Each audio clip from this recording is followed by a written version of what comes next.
Perhaps we should actually just get straight into it. So people will start rolling in, and we can too.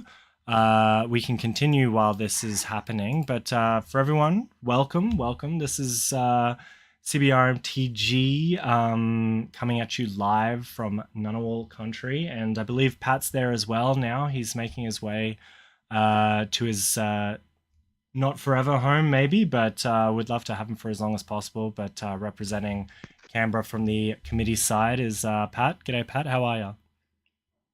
Not bad, not bad. I've lifted a lot of heavy boxes this weekend. I am tired, but we have successfully set up technology and reset up the auction systems in Canberra. So that was not the case less than 18 hours ago. So impressive, very impressive. So it's good to have you. I'm gonna get Pat on the screen. Hold on, sorry. How's that? There we go. All right. So I wonder if I can keep you. If I press this, you go away or you stay. Sorry, I'm working out this one thing. All right. Cool. Very nice. Let's rock and roll. Let's rock and roll. So, welcome. We're talking about CanBrawl 4. This is our fourth one in the series. And here's our wonderful top 8. This will be a data breakdown. It's quite extensive. We have about 20 slides. We're going to go through archetype distribution. We're going to go through meta-analysis. We're going to go through everything that we possibly can, give you as much data as possible. If you haven't already, I highly recommend checking out Vi's video, Volties Gamer. She's done a very nice, quick and easy breakdown, just a 10-minute video. This one's going to be more extensive, but for those data nerds out there, it'll be very beneficial. So, Pat, why don't you start us off and just tell us why is CanBrawl a thing and how it's been going so far? Okay. Well, the CanBrawl story is pretty simple. I talked a lot of shit about not liking the way some events were run, and someone told me, Pat, you can't keep talking about it if you don't run events. So I went, fine, I'll fucking run one, and we'll see how I do. And thus, CanBrawl 1 happens. I go, hell, let's run an event, let's see what happens. Let me do all the things I feel like events don't do that I like. If you've never been to one of the big things is like splitting the prizes between top 8 and between like sort of door prizes. I want people to come out who aren't particularly like there to win, but just there to have a good day. So, Sydney Showdown was actually like the first one of those events I tested. Then we brought it to Canberra. And the idea is like it's just meant to be a fun day. You can play. If you're a competitive player, come try to win a blue duel. There's always a blue duel for first. If you're a non-competitive player, stick around. The final round, we give away a collector box, or in this case, 2 of them. So, I mean, for me, really, it was just about running an event in the way that I think an event should be run, which is different than, I guess, the way a lot of other people believe events should be run.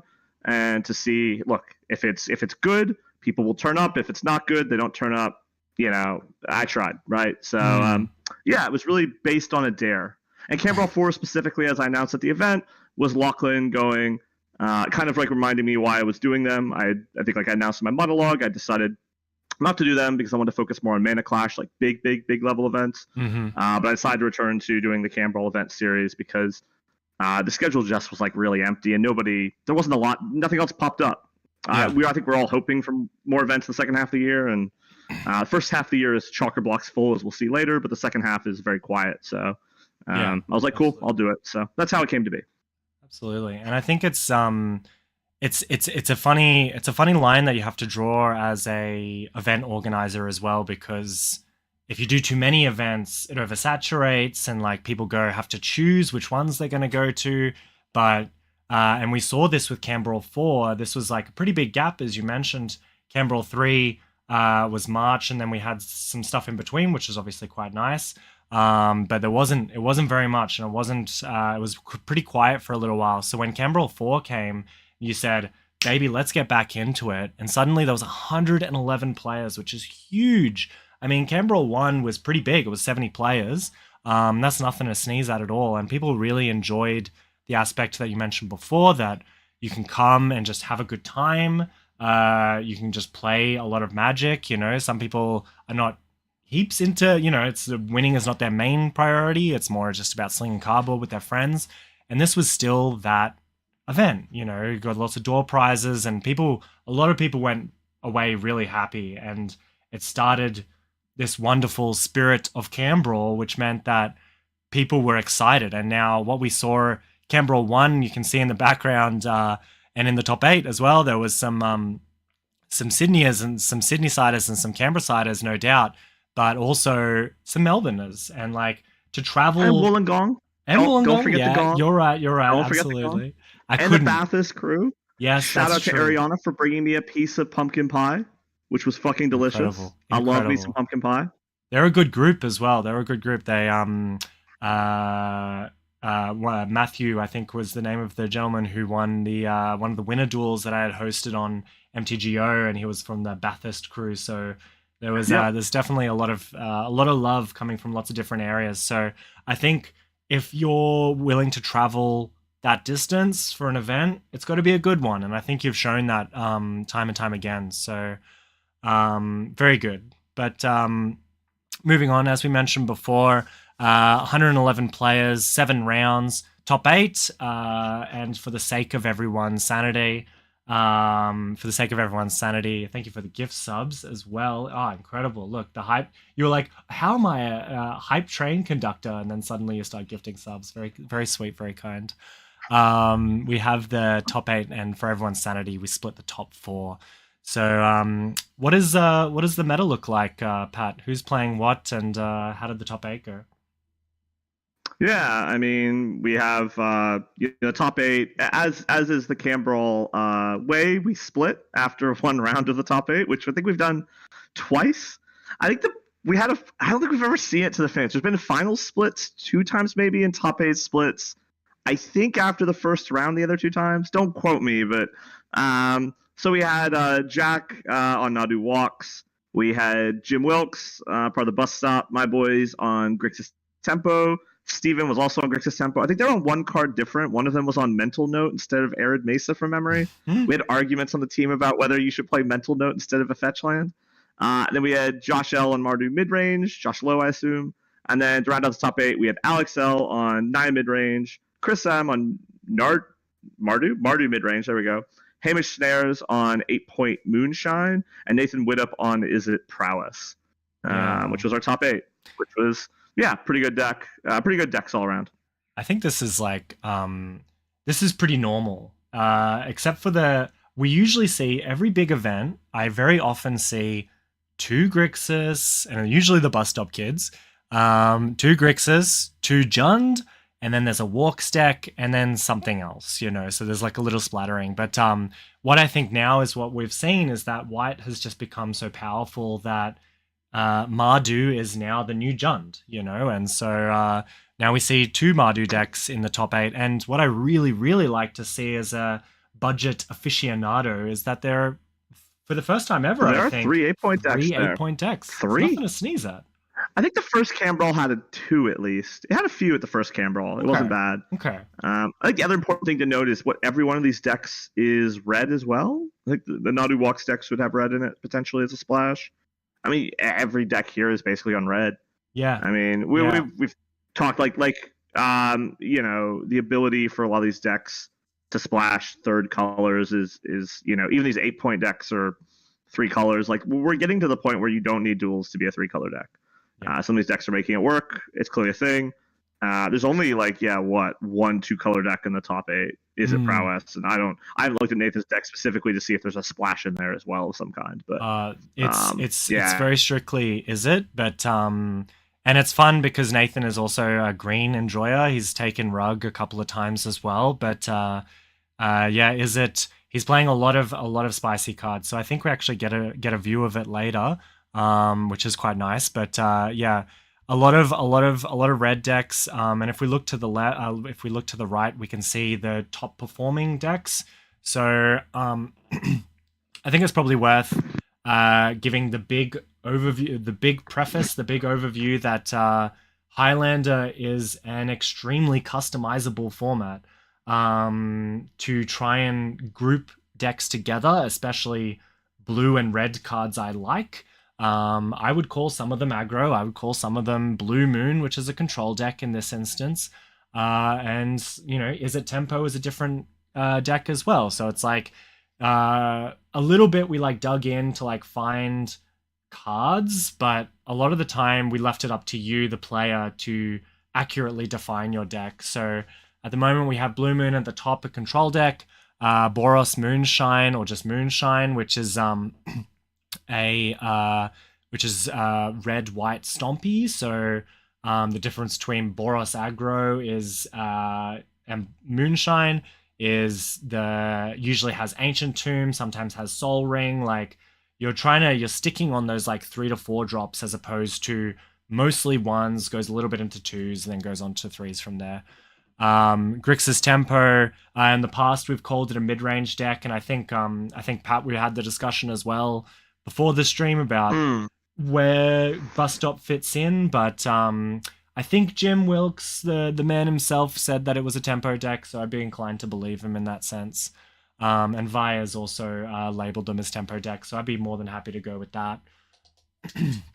Otherwise, Mardu, Jund, Bots, Thoracle, Nadu Walks. This is the battle box. Like, people say, like, what are the decks that are prevalent in Highlander that perform well that we think we should proxy up so we can put together? And this is very average. This is normal to me. I see a lot of decks that I've seen a lot in the past with the slight sadness of seeing Nadu Walks as opposed to Omnath Walks. So is Omnath off the cards? We don't know. Or Atraxa Walks. Yeah, or Atraxa Walks. Exactly. There's a lot of different names. So let's hop on to the next slide. Yeah. What we got here? Lead us off. What are the most played pointed cards in the event? Pointed cards, the most played pointed cards. So, when we look at at the previous slide, we see like the color pie that is like favorable. There's a lot of like Mardu, a lot of Grixis. It's a lot of like, I think like when you look at the number of decks registered, everything but green is getting registered a lot. So the most pointed cards kind of like fill that out. Mm-hmm. And red's the most played color, I believe. So we have like Force of Will, number 1. Yep, I mean, it's a powerful card. Fourth Elongius. Yep, sure. Broadside Bombardiers. Also a new card with the point cards, bonkers. We got Bowmasters, Reanimate, Caracas, Ancient Tomb, Murktide, Deathrite, Seasoned Engineer, Snappy, Mana Drain, One Ring, or is this White Plume Adventure? There's a card that like continues to see play. Mm-hmm. At 2 points, like that's a lot of points in White Plumes. At Lutri, at 3 points, that's like 45 full points worth of Lutris, which is a lot of points. Then Gush, Ragavan, Soaring, Demonic. But you see on the right, we see the most points spent. We see Lutri is the most points spent in the format. Soul Ring and White Plume make up 3rd and 4th at 3 and 2. Demonic Tutor seeing a lot of points. There, obviously 12 copies and then 24 points. So yeah, but mostly the points remain the most point played cards are mostly 1 point cards. Yeah. Once you get to 2, 3, 4, 5 points, those cards tend to like not see near as much play. 1 points tends to be a lot of decks. I think when we look at them, tend to have like maybe 1 2-point card and then a pile of 1 point cards. It's like a pretty normal sort of like breakdown. Occasionally, like something like a Soul Ring will jump in at 3 points, or like Lutri at 3 points. There's a number of cards, but I think a lot of decks end up playing like 4 to 5 pointed cards. It's like a pretty normal amount. Yeah, I would say. And we're seeing, I think it was maybe 2015 or something, quite a while ago. We used to call it Blue Soup. It was when you were playing Force, Mana Drain, Jace, when Jace was a point, and it was like you're more than happy to play 7 1-pointed cards, because when you're talking about a value-centered deck, the higher odds of drawing a powerful card is there when you're not putting 5 points, 4 points, 3 points into one card, and you're just spreading it out across everything. It helps a lot of the 8-point decks as well. They're like Force of Will, all the cards that we see up to Mana Drain. I think most of these are like, not even Mana Drain. I was thinking about reserve list cards, but nearly everything on the left-hand side, if not everything, just from an initial glance, they're all 8-point viable. So I think that's very helpful for everyone. Yeah, there is not a single non-reserve list card on the left or the right-hand side, in fact. So, I mean, we kind of know this. Like, a bunch of these cards look like Broadside or like White Plume. These are cards, I mean, we talk about this a lot, at least with people I talk to. A lot of these commander-only cards being printed are very powerful threats in Legacy. Like, they're not designed for 1v1 Magic, so when they make their way into 1v1 Magic, some messed up things tend to happen. Yeah. So, yeah, I mean, yeah, there's not a single reserve list card on either side of this. and I'm not surprised by that. The threats keep getting better. Like, you know, the quality of threats. Like, Totally. you look at like Fourth Elongius, Broadside Bombardiers, Orcish Bowmasters. Like, you know, most of these cards have been printed in the last 2-3 years. Murktide. Like, there's very few cards in this list that are old even in terms of the Yeah, threats. it's really The interesting. cards, yeah. It's kind of heartening to Yeah. see like Broadside Bombardiers, Orcish Bowmasters, Reanimate. Like these were cards that were overplayed, like really, really heavily played, and then the committee was like, let's point them. You know, like we think these are powerful cards. Let's give them a point. They didn't spend much time unpointed, and like I remember when Orcish Bowmasters was 0. I remember when Reanimate was 0, and it was like everyone was playing them, and it was like it proves that we see with the 4th and 5th slots that Orcish Bowmasters and Reanimate still worth it. You know, still worth it. Still very worth it. And the ubiquity pointing, I think, is really important here because it's like those decks that were free rolling it now have to pay a 7th of their points to do that. Let's go to the least played cards. Definitely. So looking at them now, I see Mox Sapphire at the top with 2 copies, Mana Crypt, 2 copies. Mox Sapphire 2 copies is actually really surprising. One of them is in our house, which is my partner, and the other one was in the top 8. So it's going to be really funny when we look down later to see conversion rates into top 8, because Mox Sapphire has a 50% conversion rate into top 8, which is like, you wouldn't see that. There's a very high conversion rate, but it's only because 2 of them were played. So still a good, powerful card. Mana Crypt, Gamble, Gifts Ungiven. If we move towards the bottom, the ones that only have 4 copies, Wishclaw Talisman, Channel, Mox Emerald, Black Lotus, Time Vault. Anything here stick out to you, Pat? Like, I mean, obviously when it comes to power, we expect to see like not a lot of play due to you know, access for obvious reasons. I think it's like surprising to see a card like Oko like only see 1 copy play. That card's very powerful. At 2 points though, just like nobody can justify it. So I think overall, you know, Gamble only seeing a single copy at a point is like, I guess, is that card just like, I mean, we know the 1 point area could be no man's land. It can be a soft ban on the card in a way. And some of these cards, as we see more powerful cards enter the 1 point sphere, some cards like Gamble, like probably at 0, it sees way too much play, but at 1, obviously, it just becomes. I don't know about you, but whenever I've lost the card I want to my Gamble, like I just want to like neck myself. Like the rest, it is just not my favorite in a video game. It's just not what I want to do. I think like the other thing that like jumps out to me is there's 1 library in the room, and of course we have a few people who've become library enjoyers who keep trying to force it. One of the members of my team, Brennan, plays it. This is obviously Mouse playing it. Yeah. Ball library just going to force it. It could be the best point in your deck sometimes, but you know, the best point you could spend when it's in your opening hand and it just all lines up. But that card, like even in vintage draft, like I just don't think it's nearly as good as it used to be. There's so many cards that generate card value now for you. It's like back in the day, like drawing so many cards was powerful. It's everything has value attached to it these days. It feels like. Yeah, I think Mouse did come up to me during the event, and he was like, "Hey, you know, I'm like playing library today because I want to see how powerful it is, and it's broken." And it's like, yeah, okay, sure. I think, as you said, it's a little bit of no man's land with the 1 point cards because sometimes, I mean, with Sensei's top, it was like pointed for the judge's sanity, you know, with Gifts Ungiven as well. These like cards that are like pretty good, kind of good, like they're kind of edging on the 1 point or 0 points, and like granularity heads would love this list because a lot of these cards to me, they're like 0.7, 0.5, although it'll never happen. And part of the fun of it is that something can just become 1 point, is that a lot of these cards are busted at 0 points, you know? Like, I would absolutely love to play Profane Tutor, Natural Order, Merchant Scroll if they were free, you know? It's like having to pay a little bit of it. It's fair, you know? I think the card that jumps out to me is really interesting that you might have. Like Wishclaw Talisman, like we're going to go into this later, but combo decks are not in the best. Like that card, when it came out, we were all worried it'd be broken with Karn specifically. You get to tutor, they never get to because Karn goes and finds it. But I don't have to look at all the old data. I'm curious how many Wishclaw Talismans have seen play like at a point, like period. Yeah. I I feel don't like think it's people a like lot. Yeah.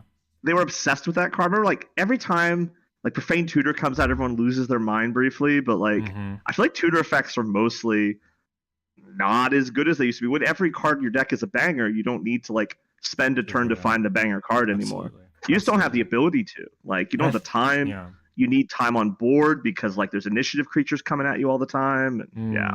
And for history buffs, it's been, and as you would know as a committee member, but the committee has always said like tutors will get pointed. Like we want tutors to get Mm, pointed, and even as I said for history buffs, when the first slew of planeswalkers came out, Liliana Vess, who was 5 mana VT, I think maybe it's DT, but it's like down tick DT, it like immediately was 3 points because they're like, this is busted, this is broken. You know, how can you let a tutor in the format for free? Obviously, it faded away after that when people sort of figured it out. yeah. But it's just sort of sets that tone of like, what do we think will immediately become a point? And with Profane Tutor and Wishclaw, with these sort of numbers, like we could see a change towards the future, maybe in people's perception about how strong tutors actually are. Cool. Yeah. Let's jump into our conversion rate cards. Yeah. So we have so this is most played pointed cards in the top 8. And so Vi gave a really good breakdown of what is conversion rate, how does it work, how do we understand it. It was too big brained for me. I'm going to do a very easy idea is that 7% of the players playing in the event at CanBrawl, 7% of them made it into the top 8. So Sure. theoretically, any number over 7, any percentage number on that conversion column, any of it that's over 7 is good. And the higher number, the better. So we can kind of imagine, and the idea is that if you play this card, your likelihood of making it to the top 8 goes up. And so you can see that there's like flaws in that logic a little bit with Mox Sapphire, as I mentioned before, which is actually not. Oh no, down the bottom, very down the bottom of the list, has a 50% conversion rate. That means 50% of the players playing Mox Sapphire made it to the top 8. So you can see how the numbers are kind of a bit off. But what I think is actually really relevant is the cards on the top end of the spectrum, and no one would disagree that Fourth Era Erlingus, Seasoned Dungeoneer, White Plume Adventurer, Broadside Bombardiers give you potentially more likelihood of making it to the top 8 because they're very good cards.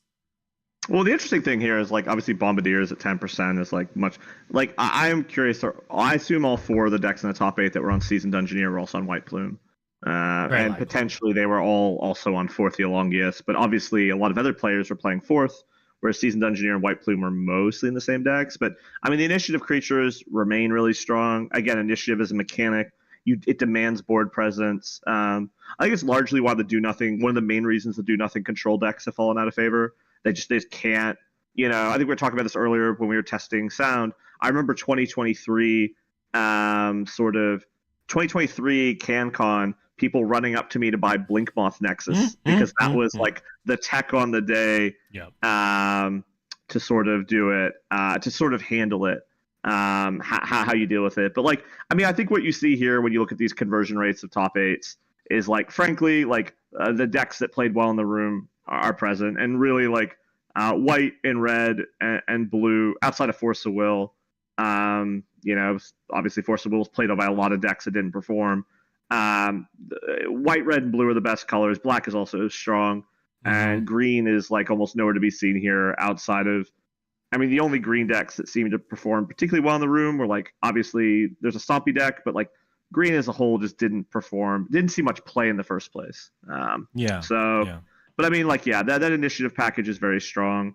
But 8 decks, you know, like I think later on we'll have slides that'll be a little better, because I think the top 8 too, like those decks that kind of finish like 9 through 16 are probably like sometimes worth throwing into this. The difference between somebody who finished third and 15th is not much, if you know what I mean. They're both above average. So. Yeah, you're right. And that's a reasonable point. I think the only other thing that's worth pointing out here before we move on is one of the worst conversion rates is Orcish Bowmasters. And it's kind of funny because the more you play Bowmasters, the worse Bowmaster gets, because the best way to beat a Bowmasters is to have a Bowmasters. So it's like 3% of players uh 3% of players playing Orcish Bowmasters made it into the top 8, which is like half of the overall thing. So it could be a sign that it's just well played, people enjoy it. It's interesting to see when, because Orcish Bowmasters and Fury kind of came in around the same time, and what it did was like kill X1s forever.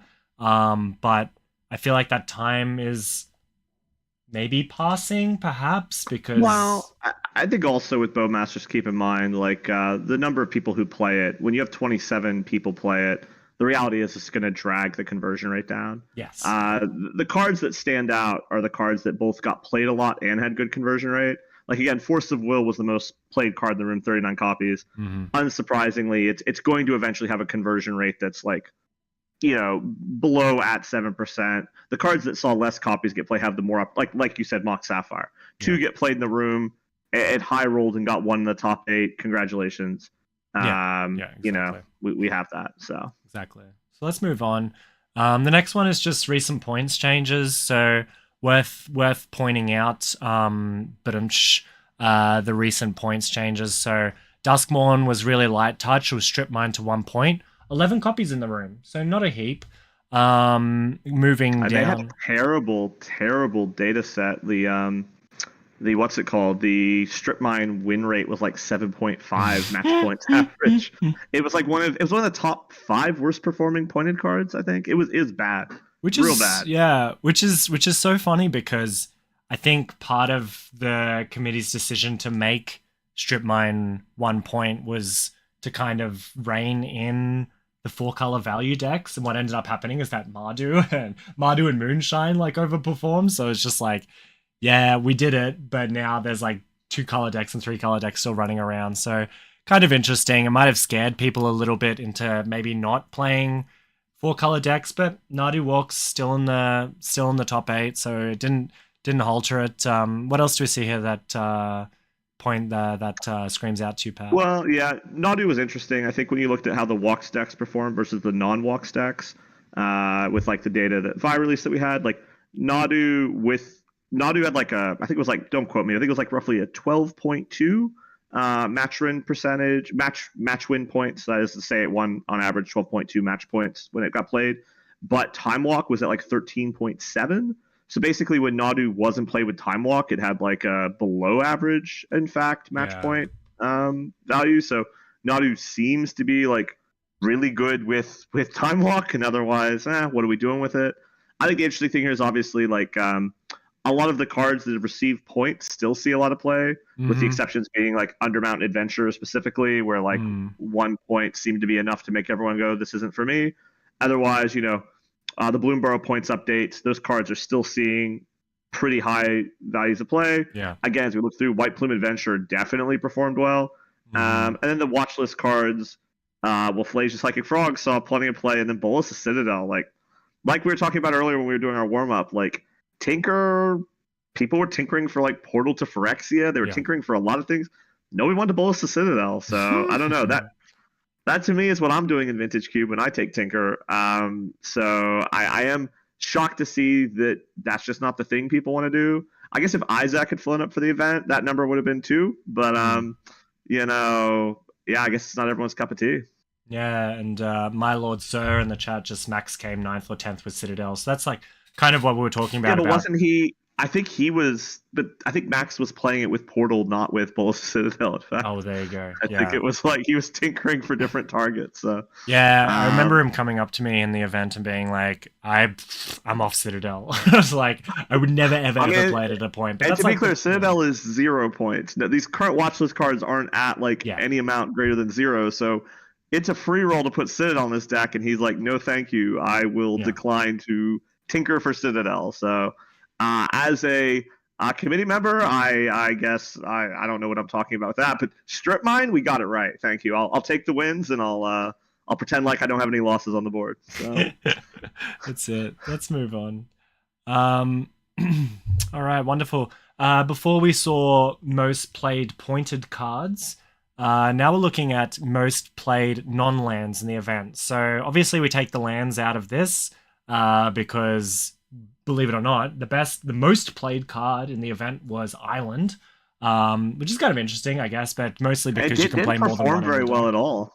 Island, in fact, was not good. Yeah, exactly. But we see here Mental Misstep again at the top of the meta share. Lightning Bolt, Brainstorm, Fable, Ponder, Fury, Swords to Plowshares, Thoughtseize, Gitaxian Probe. Like that chunk feels like it never changes. It's like always Misstep at the top, and then the next one is usually the smattering of those ones. So not much has changed here. Less people playing Misstep. I think it's usually hits at about 90% or 80%. I was about to say, this feels like 25 decks had a deck registration error, potentially. They didn't pass the test. Yeah.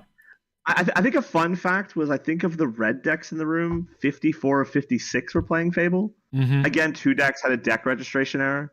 You probably couldn't find the card in the morning, something like that. It's fascinating to see Fable at like Brainstorm levels now. Like and Ponder levels. It's kind of, yeah. And I think you pointed it out earlier. Spoiler from our previous, while we were warming up again, but maybe this is the new Brainstorm. Like maybe it's Red's Brainstorm, and maybe Red deserves a Brainstorm. Asking, are there some issues? 37 copies, 36. I believe like some of the data, there's probably like little errors. We've gone through. So I guess we'll walk back to this point. There were 57 paper deck lists on the morning. And so some of this data is probably like not perfect. My guess is a sum feature didn't work, or someone typed Full Age, Titan of Fire's Fury, so when it did like a sort function, one thing picked up one less copy. Yeah, it's also very likely that it was just my mistake. Yeah, I'll double check and get that number eventually. But small errors. People put their time in for free for this, so like we accept there's going to be some small errors. But that's I said, the only one. Yeah, absolutely. So apologies. But yeah, like I mean, interestingly enough, Force of Will does, as the only pointed card, make the main board descending top deck. Like it's the only pointed card that actually made the top. However many in that column, there are like 15 cards or whatever it is, 12, 15, I think it is 15. So Force of Will, one pointed card did make it. So I have Fade here at 37. Yeah, so just a misclick on my part. But yes, otherwise 37 in the event slightly raises your meta share. But a lot of people played the deck Flage, and I think it was spoken about in the past as well as like a potential future pointing as well, but there's a little bit of wait and see situation happening as well. So I think we're still in the wait and see thing, but I tell you what, I versed Phage a couple of times and it does a very good Uro impression. And when it attacks for 9, and that's pretty huge, Let's look at our sideboard here. Unshockingly, the top played cards are Power Blast, Red Elemental Blast, followed by Hydro Blast, Blue Elemental Blast, followed by Brotherhood's End, and Licensor, Submerge, Duress, Ashiok, Energy Flux, Rest in Peace, Maddening Hex, Null Rod, Veiled Summer, Toxic Deluge, Carpet of Flowers, Collector Roof, and Meltdown. So I think like the sideboard is like pretty simply kill red and blue things, destroy artifacts, and destroy people's graveyards with a splash of hand disruption. That's kind of like what it is. I guess Submerge is something different, but like it kind of all fits into that kind of like, way. I guess Toxic Deluge is a board wipe, but yeah, like sideboard options tend to still attack on a certain axis, and like people are fighting on that axis, I think that most of this looks like just Grixis sideboard. Like if you need help building a sideboard, start with the top cards and then work your way down. But yeah, Null Rod, Energy Flux, Brotherhood's End, we usually see those towards the top, but this is normal. I wouldn't. No, it's just like it's interesting. Like your sideboard is meant to deal with a few key things, and those things are graveyard artifacts and kill red and blue things efficiently for 1 mana, ideally, and counter the spell. So let's move on to Archetype Distribution. So we're gonna spend a bunch of time talking about it again. Highlander is a singleton format that is the Brewers format. I want it to stay the Brewers format for as long as I can, where you can just bring 60 of your favorite cards, 75 of your favorite cards, and enjoy them. But we try our very hardest to jam them all into their own specific archetypes. Spelt wrong, that's all right. That's the only mistake in the thing, but that's all right. So as normal, I think this is more or less the same aggro because aggro Where have can. you put tempo here? Is tempo part of the aggro pie share? Yes, yeah. Yeah. So a long time ago, I made a Patrick reimagined Patrick Chapin's archetype wheel, and I use that a lot to sort of dictate my understanding of things. But tempo tempo to me is aggro plus counterspells.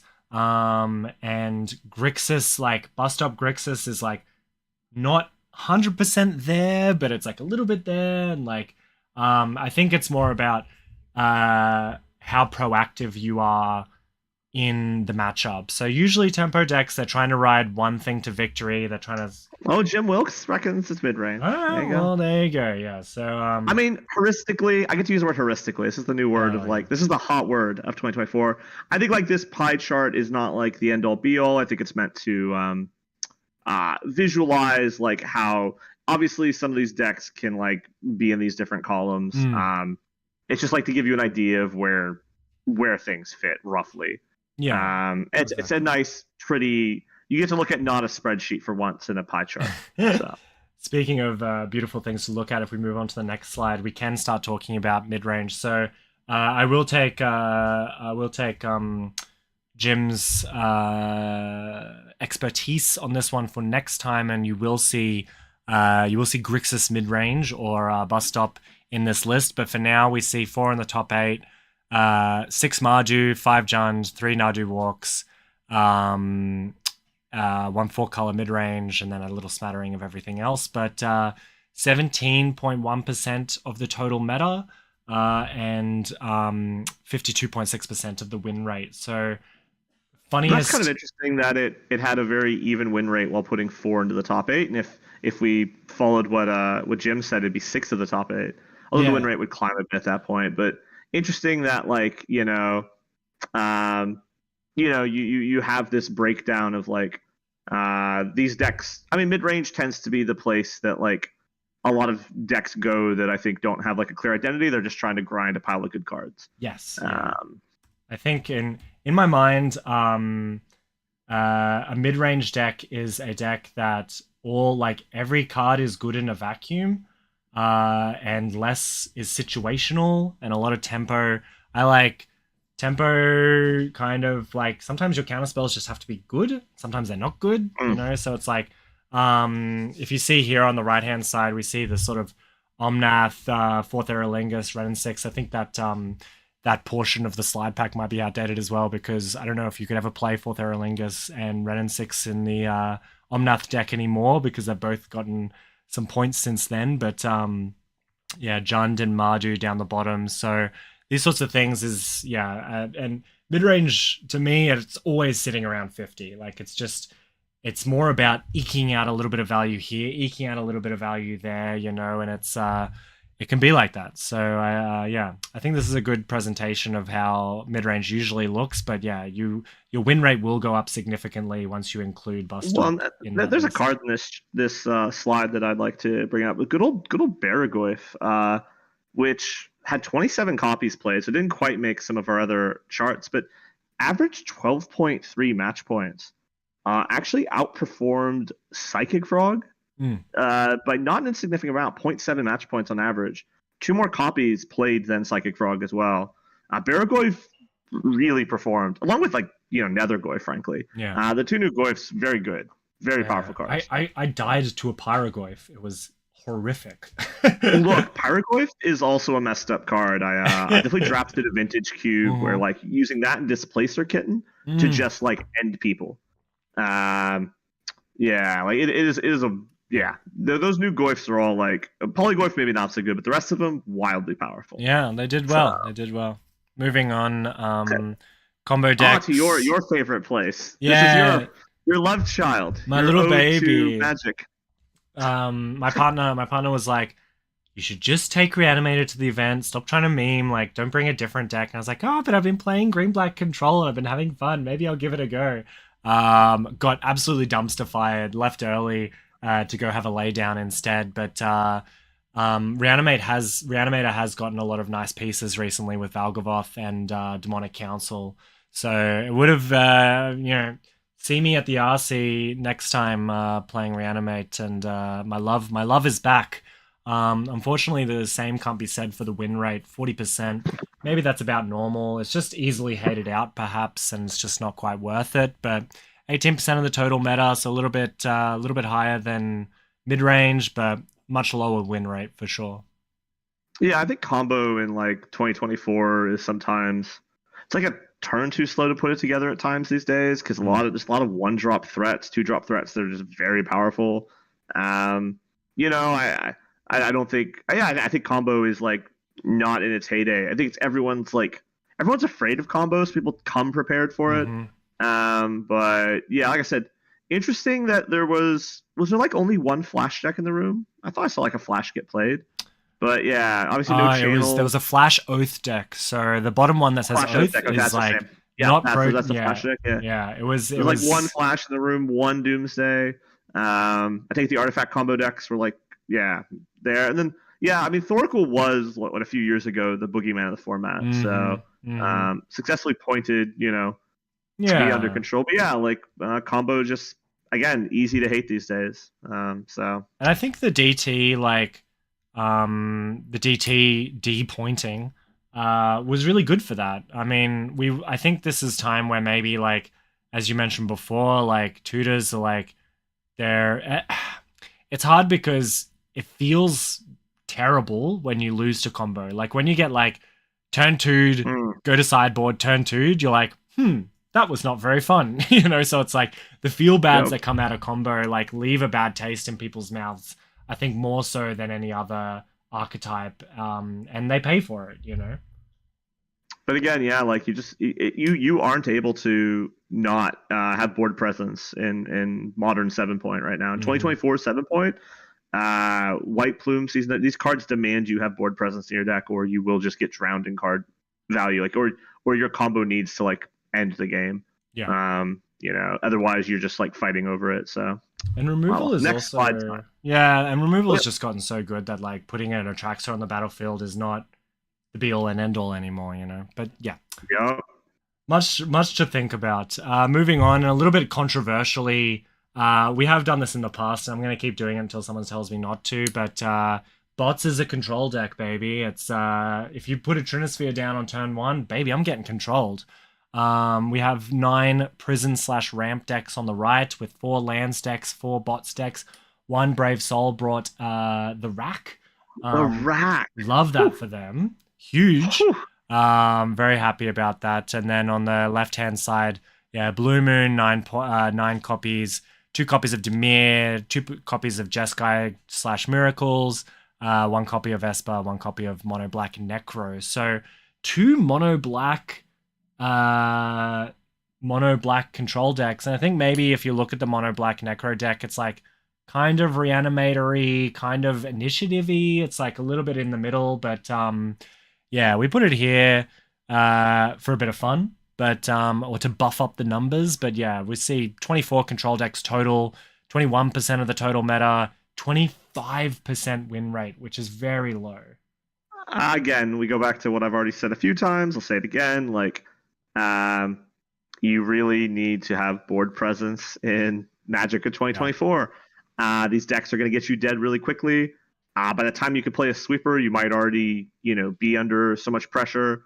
I think, as some people pointed out, like maybe bots and lands aren't control. Frankly, those are dragging the control meta up. If we were to move those across, I'm not sure if the win rate, it might go into like sub 15% territory. So again, like we could argue the heuristics, whether these decks belong in this part of the color pie. I don't know. You could argue for and against. I don't really mind either way. It's not super important. The thing is these decks, including lands and bots, didn't do so well. Again, I don't know if I feel like it's really interesting. One of my theories here that I'll throw out there is that I believe 8-point Blue Moon is being sold to a lot of newer players as the 8-point deck to play. Yeah. And I, in fact, think if I was telling someone to play an 8-point deck, I'd have them on like Boros deck. Ooh, 1 second, let me turn my phone off. I'll be right back. Yeah, too easy. Primetime ETB trigger on in the chat to refuse to sully bot's good name by calling it a control deck. I don't know. I've seen a lot of I've seen a lot of prison aspects coming out of that. But yeah, sometimes I see these bots decks and they're playing a Patchwork Automaton and Kappa Canyoneer and stuff, and like, yeah, but I'm not calling it a mid-range deck, because it's like, um, it's very synergy based. Maybe it's not reactive, but yeah, I can see where you're coming from for sure. But I Oh, think like again, I think Blue Moon. It's like I guess like not to, but to go back, CanBrawl events are $25 entry. Everyone tells me to mm, charge more. Not going to do it. mm, Never going to mm, do it. mm. The reality is it invites a lot of new players in because Yeah, it's an affordable day. I think a lot of the events that charge like $50 entry, I think like not to say new players don't show up to it, but it's like you're paying a lot more, so it's like a little bit much to come to like when you know you're not going to get the prizes. But like I think like yeah, I think the Blue Moon section here, if I were to go deeper into the data, probably pulling it down. I think Blue Moon, while a good 8 point deck, I think if like that's the first deck new players pick up, mm. I think like Highlanders are very powerful in a very difficult format. Again, I think those players would probably be better off being pointed toward a Boros initiative style deck It's that would give them pretty a more proactive game plan. totally. That's just my opinion. Totally. Thank you so much for the gift subs, by the way. The what I think that stayed the same for quite a long time. I think that Blue Moon has always been a popular new player deck, and maybe that's bad for the numbers. Maybe it does drag the thing down because you're a new player, but also like Blue Moon's fun. It's a fun. It is a fun It's deck. burn with Nothing counter wrong with it. spells. You can't go wrong. It is. It's just like yeah. Again, stuff like white. It's hard to again if you don't have board presence and they get the initiative, you're in for trouble. Absolutely. I do wonder if blue had gotten like a really good, well, mana costed initiative creature, whether like that would make the deck better. I don't know. I'm very Mm, curious about it. yeah. Uh, We'll keep but on. in We'll any keep on case, moving. yeah.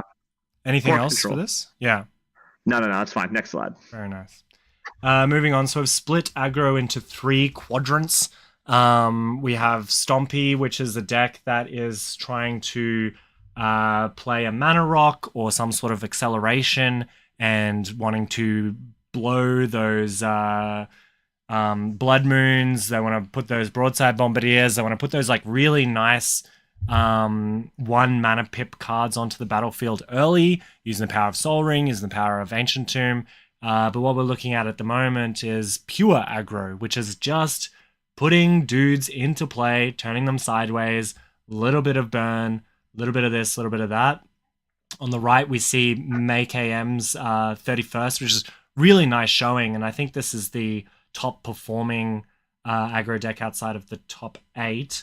Or was it the best? Might be the best 8 point list. It's something, but it's worth mentioning because it's beautiful. I love this deck, and maybe Well, I was this about to is. say the best 8 point deck was in the top 8. So Oh, there you but go. maybe Yes, it's yeah. just Couldn't be the best aggro deck. Couldn't be the anyway. But yes, the maybe it pure aggro is what I'm thinking. But this is like almost pirate Stompy. I'm like Ragavan, Kite Sail. Is this like Hot Wheels? This is Hot Wheels, right? That's what this is. I This is a think Hot Wheels has Narset a little deck. bit. Well, there's an Echo of Eons. There's a Collective Defiant. They have a number of Okay. wheels in the deck and Narset and Fairies Puzzle a Hull Box? Breach. Okay. Yes, this is Hot Wheels. Okay. This is Hot Wheels. Very nice. This is Hot Wheels. Which I love Hot Wheels, right? This is Hot Wheels is what this is. And it's a beautiful deck as well. May ended up 31st, which is very good for them. 42.1% win rate, so it's still low, but a little bit, just a little bit low. But that's just because other decks were performing well, obviously. Made up 35% of aggro decks total, so about a third, and 15% of the total meta. So we can see the decks here that are well performing: Boros, Marju, 2 copies of Goblins, which I think is a little bit unfortunate. I think a little bit is like player bias as well. Like you just need the Goblins aficionados to bring Goblins, because I don't think that it's a very new player friendly deck. So it's usually just Goblin heads bring their Goblins decks, and that's what shifts the meta in Goblins way. But the rest is pretty straightforward. I built Bance Spirits for a friend. and they had fun, which is good. But yeah, put it in the aggro Look, decks. So. I believe someone on my team once said Spectral Sailor is just Ancestral Recall, so Yes. can't ascribe that quote to anyone, but I believe I've heard this term before. It sounds true. Let's move on. Now, you Yeah. have these slides. We have tempo. Oh, We tempo's do. also Tempo's part of Aggro. Cool. Yeah. Tempo's next. So why don't you walk us through tempo? Yeah, tempo. So Team Bus Stop, which is a team I'm part of. Yeah, for like Pro Tour testing and stuff. They're in this group. They've indicated they wish to be part of the mid-range team, which is fine. But this tempo list, we have 8 Grixis tempo, which is probably the bus stop. We have Teamer Prowess, we have Jeskai, 4-color Demir, Esper, is it Teamer? I tend to view tempo, at least myself, as like play very cheap threats. It's more like not necessarily protect the queen, but play cheap threats and then interact and create like a pressure point, a key pressure point term where they are unable to use their resources to resolve the pressure you have on them. Yeah. If you look at Jim's deck list here, there's a few cheap threats here, but the more mid-range threats, I think that's why they think it's a mid-range deck. I think but there's like a lot of like cheap interaction. There's a lot of like ways to find their threats. They resolve threats. They keep putting pressure on.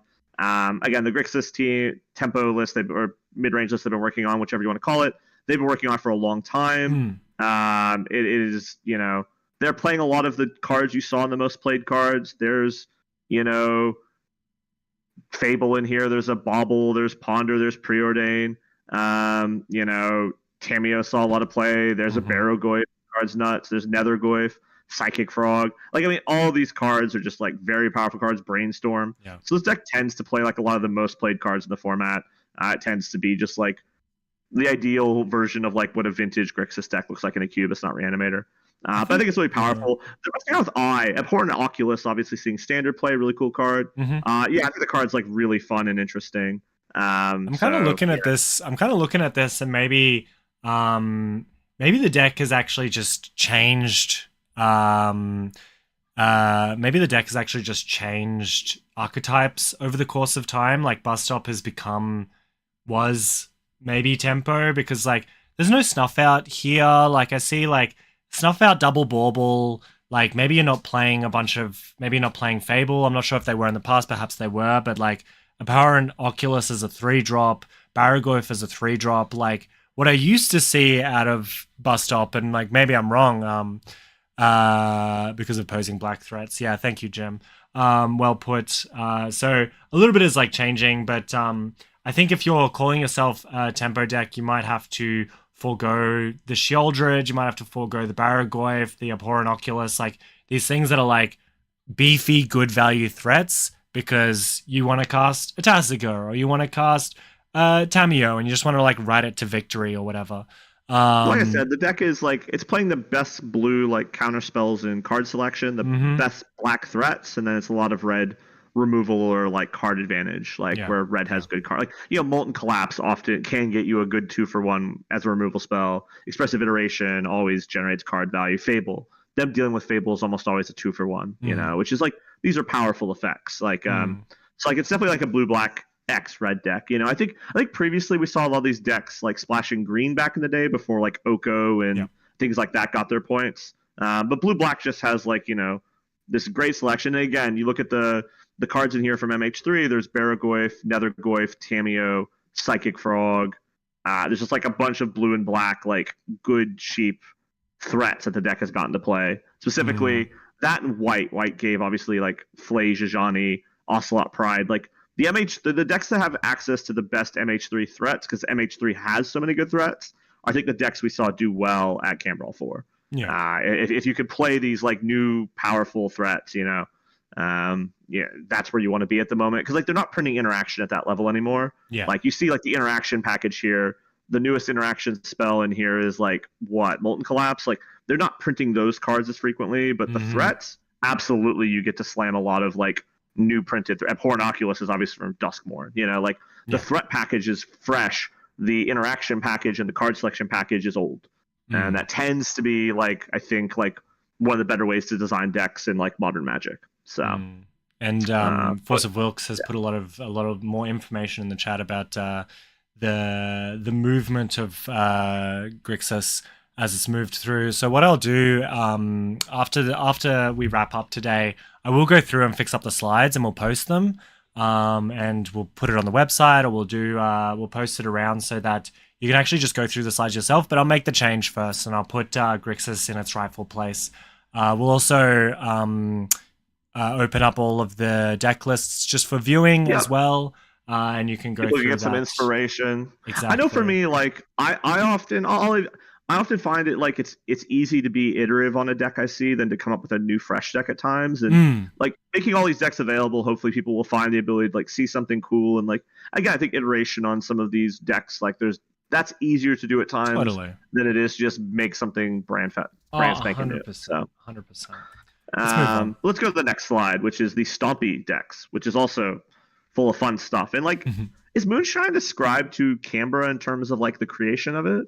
Is that like Opal Brothers kind of named it? Is that their nomenclature or someone else? I would have to. I think we see some Canberrans in the chat. They'll have to let me know. I know that it was supposed to be Moonshine. It was supposed to be Blue Moonshine Moon. Was a Melbourne gamer. There you go. It was there you go. So full credit is for Eclipse. Yeah, exactly. Thank you. Sorry. Appreciate the fix there. Yeah, very nice. So Blue Moon, obviously the deck that everyone knows and knows well. And then they said Moonshine, as in a shiny version of Moon decks. And then eventually they made Eclipse, which is supposed to be a moon at nighttime, which is where you ascribe the black to it. Don't think about that too hard. The etymology of 7-point deck naming is just... I want to give a shout out to Hamish though. There is a mental misstep here. He did not make the deck registration error. There is also Fable the Mirror Breaker. Congratulations, Hamish. You passed the two tests. Passed the test. And I got absolutely stomped by Hamish in round 3, I believe.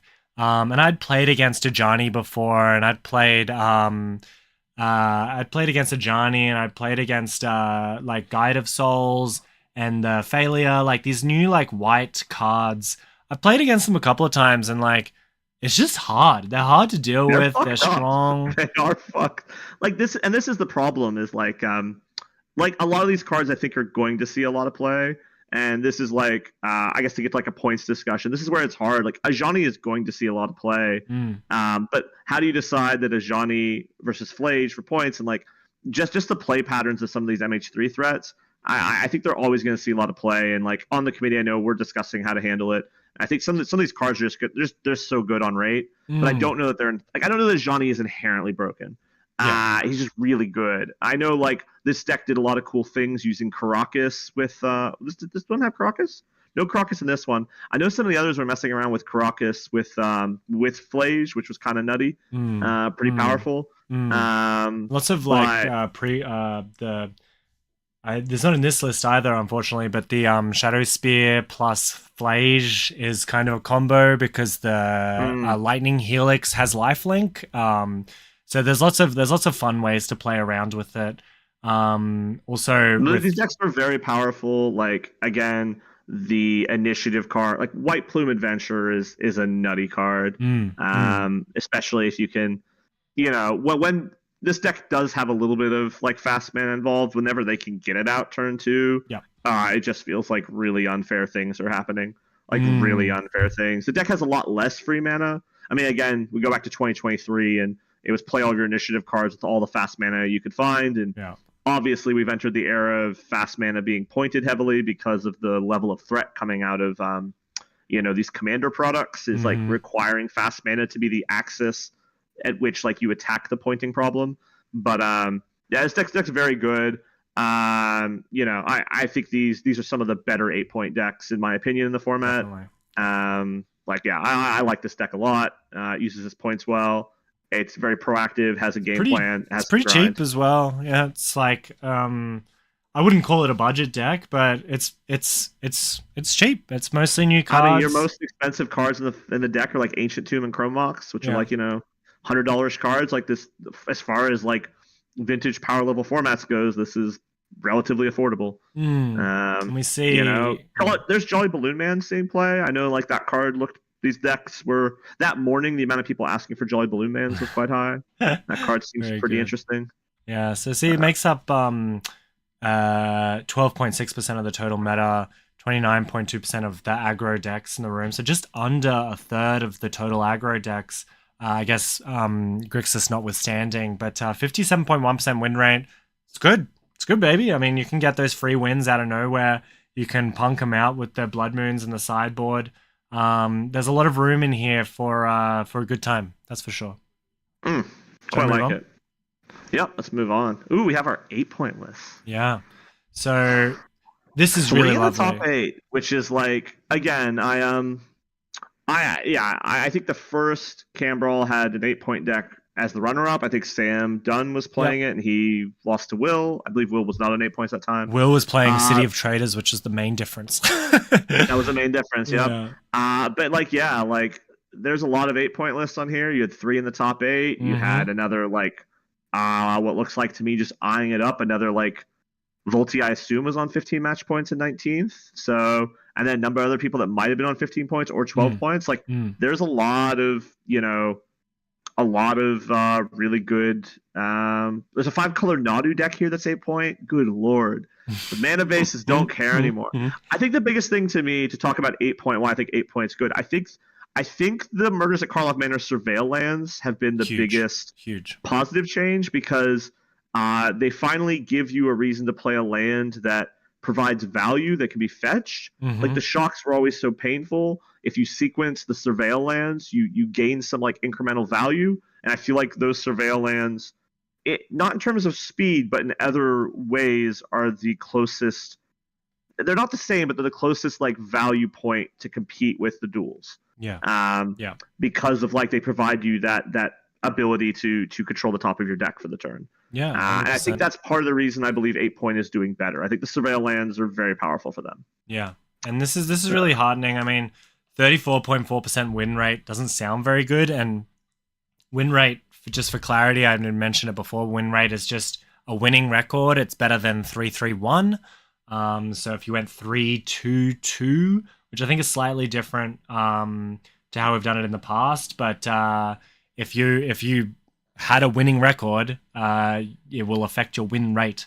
So it doesn't look very good at 34.4, but you can see it as really heartening, because it means that lots of new players have come in, and maybe they didn't do so well this time around, but they came and they played and they had a good time. Well, I mean, I think that's the important thing to note too, is the win rate is not specifically good, but if we controlled for this versus what these people's expectations were, if we just handed them a 7-point deck, I don't know that I think this win rate is quite good, and I think again a lot of newer players are starting on 8-point decks, so I would just assume the 8-point decks win rate probably is going to be 40% or worse, if we're being honest. Totally. 7-point is a format that takes time to get accustomed to. And I do believe that this win rate, to me at least, I don't know how you'd analyze this. I haven't really thought about this, but this win rate to me is healthy in terms of if these people just roll on 7-point decks instead of 8-point decks,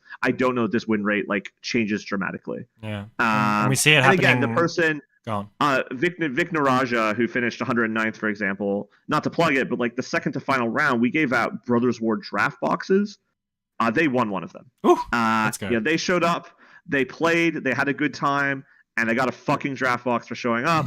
And again, this is why I like the door prizes. People play until often very late in my tournaments, because the final round we give out collector boxes. It does the things I want it to do.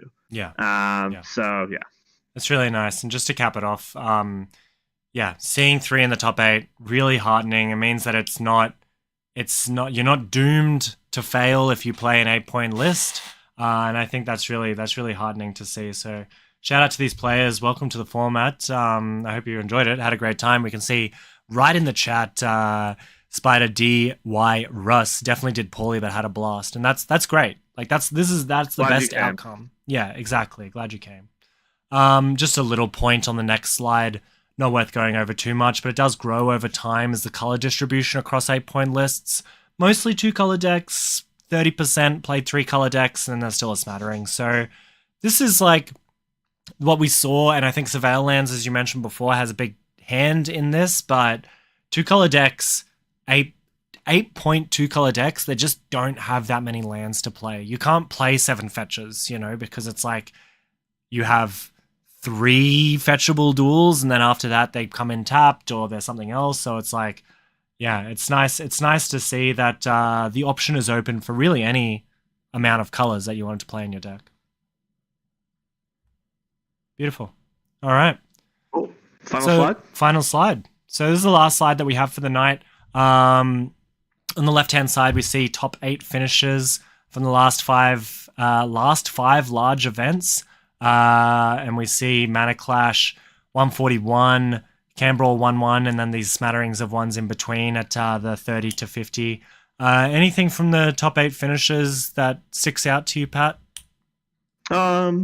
Yeah, I'm guessing the Turbo Initiative decks were mostly at, like, our Turbo Initiative decks, including some of the other decks, or like that's like the most interesting thing to me. Like, how many of the decks that we had at our event did we throw into this initiative pile, for example? So now we had like 4 White Plumes in the top 8. So I assume those 4 make some amount of those 7 Turbo Initiatives. But yeah, like that would be the thing that I would have like questioned maybe. Otherwise, like, yeah, obviously Grixis has done well. I mean, again, blue has the best card selection in the format. Black has the best removal and hand disruption.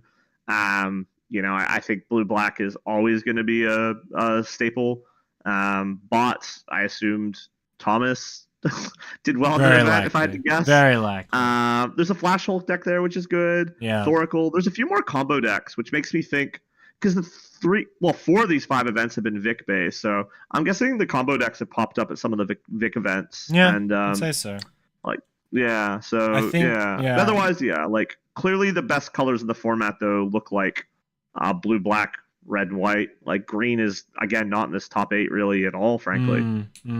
Except for Flash Hulk, I guess, which is barely a green deck. So yeah, there's a couple of Jund. I think Jund is starting to fall off a little bit, but yeah, coming out of the chat, a Turbo Initiative deck's that much different from Naya Mid, Mardu Mid, Moonshine. I call not a ton. Not heaps. Yeah, the answer is not heaps. I say if you're playing more than 2 initiative cards, you're trying to abuse the initiative mechanic. If you're playing 2 or less, you're using it as a 1 ring, or you're using it as some sort of non-blue card advantage. So I think that's like important to call out, because I don't think that all decks that play initiative decks are initiative. I think that so they play more than White Plume and Seasoned Dungeoneer, basically. They got to be on the 3rd creature. Yeah. I think if you're like triggering it once, it's not an initiative deck. If you're trying to do it like 3 or 4 times, then it is. And I think of like Chifley's deck that was like shuffled, mulliganed, went to 5, went to 4, and just went, Mana Crypt, land, White Plume, go. Like that's a Turbo Initiative deck. Like that's not the same as a mid-range deck or a deck that's just playing a couple of initiative cards, you know. Sure. Lovely. So what's next? Look, we have the ANZ Super Series event on Friday, November 8th. I'll be there. Will you be there? I'll be back from the States for that one. Lovely. You'll be there? I'll be there. Don't tell anyone. Sure. I'm sleeving up Reanimator. And then but we hit this good part. Like this is the part of the schedule. So you hit the Super Series, and then we have the Isaac's birthday event at POG, Team Trios. I think last year there were 26 teams, something like that. That was fun. It's really fun as well. On Sunday usually has less people. I know he's like kicked the tires on offering better pricing. Usually people are too hungover or just like something else. But potentially, so you get like a weekend event, and then obviously Highlander Nationals, which I don't know if do we have the date for it? Is that why you put the date? I put TBD. I put TBD because it's 100% on that weekend. It might be on the Saturday, day. It might be on the Sunday, but I know that Glenn sometimes drags his feet on picking a date because there's probably 10,000 other things that he's doing. But it will be on that weekend, but we'll try and get an announcement out of him. And I believe. I don't speak for the committee 100% on this one, but I believe the next points announcement it'll be after the Super Series event. So once Foundations is out. Okay. I don't know what day. It's just like we have this 5th standard set, and usually we make points announcements with standard sets. Yeah. But we'd like to be able to offer people a points update and lock it in for basically high nationals, Yeah. so that everyone can like kind of plan around it and prep for it. I think like that's been one of the most important things to me, is that like people have time before big events, well scheduled big events to plan, Yeah. test, and do their best if they want. So I believe there'll be a points update. Don't quote me, but I believe it'll be um, sometime after the 8th. What did Jim say? I do think the interpretation of the obscure is there's 11 RWX initiative deck, aggro decks, and top 8s. I think that's probably a fair take. Yeah. I think again, it's about interpretation. I think initiative leaves a sour taste in people's mouths. I think that they don't like it, but I do want to. In my mind, it will eventually become Palace Jailer. Like, it's just like a card that puts an effect on the battlefield. It makes you play to the board, blah, blah, blah. I don't think that decks that play initiative are the same, but again, yeah, it's open to interpretation, for sure. But overall, yeah, like we have that points announcement. I believe it'll be after Super Series event for sure. I don't think we want to we want to take that data, see what we get from it, see what people do. The idea is this is all out there. People will have like almost a month to make decisions around how they want to approach that one with the data available from here. Mm-hmm. And then we get to see how that event runs. Then we'll make some changes if we need to, which there's probably some changes that will be made. Some points will be given out, or whatnot, and then you'll have the time to prep for the next 2 months over the holidays. For the next points update for that won't be until like after the new standard set. So lock in that. Yeah, Isaac's birthday event and Nationals will have their points update set up for them. So. Lovely. I'm very much looking forward to it. Pat, this has been really incredible. Thank you so much for joining and doing this. No problem. Thank you for having me. Yeah, and setting up all the technology. Like I appreciate it. It's been very good. Hopefully people got stuff out of this. Mm-hmm. People have questions. Shoot Angus or I, messages wherever you want, whether it be in Discord, whether it be private messages. Angus put together this spreadsheet.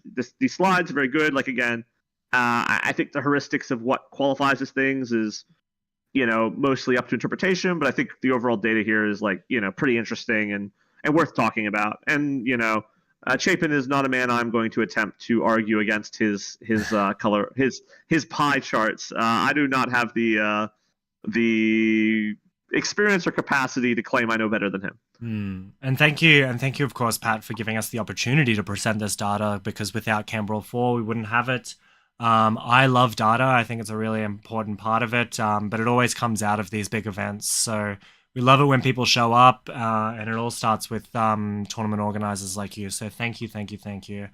No, thank you. Godly Devil, I said shoot me a message. You have to understand that all of the colloquialisms that Americans use are violent. I'm going to shoot something over to you. I'm going to steal you for something. Yeah. Like, it's always criminality in my vernacular, I guess we should say. Yeah. So. Hell yeah. I guess without further ado, we'll close off the stream. So thank you everyone for joining us. Thank you. We'll post this up on YouTube. We'll post the links in the show notes as well. I'll fix this up to include Grixis in the mid-range. So thank you for your input as well, everyone. It's been incredible. We'll see you next time.